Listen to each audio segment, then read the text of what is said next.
Most cars are honest, God-fearing machines. They have a simple purpose in life: to get you from A to B in comfort and safety. But there are some terrible sinners out there, cars that seek to tempt you from the path of righteousness at every turn. And none more so than the new Lamborghini Gallardo SE. Compared to the standard Gallardo, it's more powerful, more expensive, and even more exclusive. It's so bad, it inspires all 7 of the deadly sins.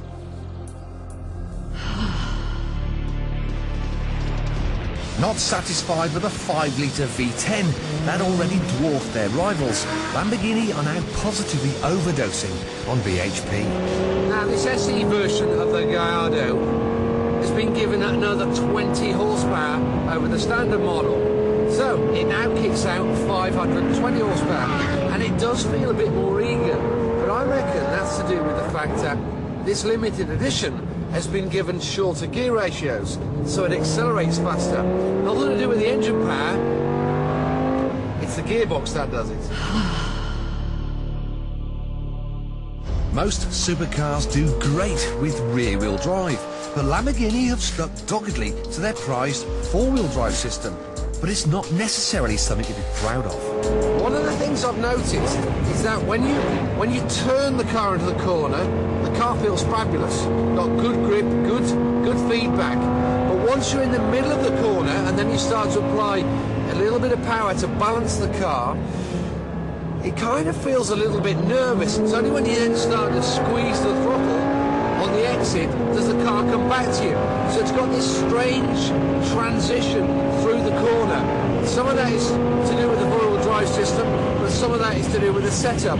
It certainly isn't as fun or as rewarding to drive or as pure as the Ferrari 430. It's still great fun, but I prefer the Ferrari.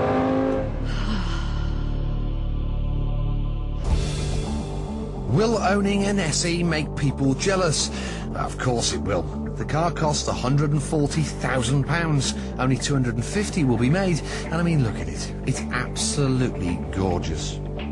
Inside you get hand-stitched leather, a multimedia screen, and the display for a rear-view camera.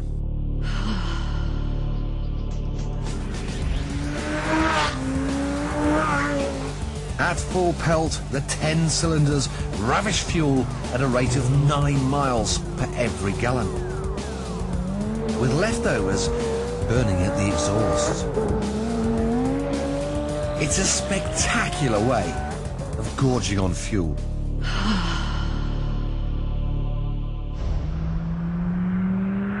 This car has dispensed with a gear lever and clutch. Instead, it's fitted with the lazy man's way of swapping cogs. Now this Gallardo we've got has got the £6,000 extra tricky gearbox called E-gear. It's basically one of these semi-automatic flappy paddles. There's 2 settings. You've got standard or sport. And in standard mode, the gear changes, it's fairly smooth. The down changes are good, they're well synchronized. With this sort of car, you want to give it some stick it into sport. Now feel the difference. It's so aggressive. Here we go, feel this. I can hear the drive shafts almost wanting to snap. I can hear the prop shaft down the middle of the car hitting the underside. Ooh, it just doesn't feel nice. It feels too aggressive. Not for me, I'm going to go back to normal. I'm afraid the anger's on my part, and it's all to do with the over-officious ESP traction control system. We saw Tim Liddell drive the Ferrari 430 a couple of weeks ago, and we saw those gorgeous, beautiful oversteer slides. Now, I want to be doing those in the Gallardo SE, but I'm afraid I can't, and that's because the ESP system won't turn off completely. I'll show you what I mean. So second gear, pitch it in, and apply the power. See, it kind of just interferes with what I want the car to do. It's constantly changing the attitude of the car, grabbing the brakes. I want to drive the car. I don't want a box of electronics dictating what I can and can't do. Just won't let you turn that thing. I love this car, but I can't drive it as I want.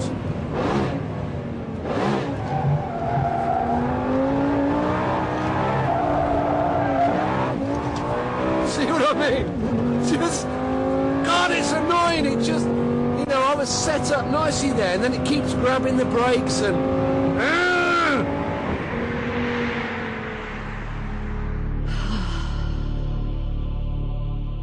So, I've spent a day with it. But would I love to own one? No. My big problem is Lamborghini have just announced that their 2006 standard Gallardo model will have the same upgraded engine as this, the SE. It will have the same technical mods as this, the SE. But it's going to cost 13 grand less. So the big question is, what's the SE all about? I'm afraid it's a car that's already out of date.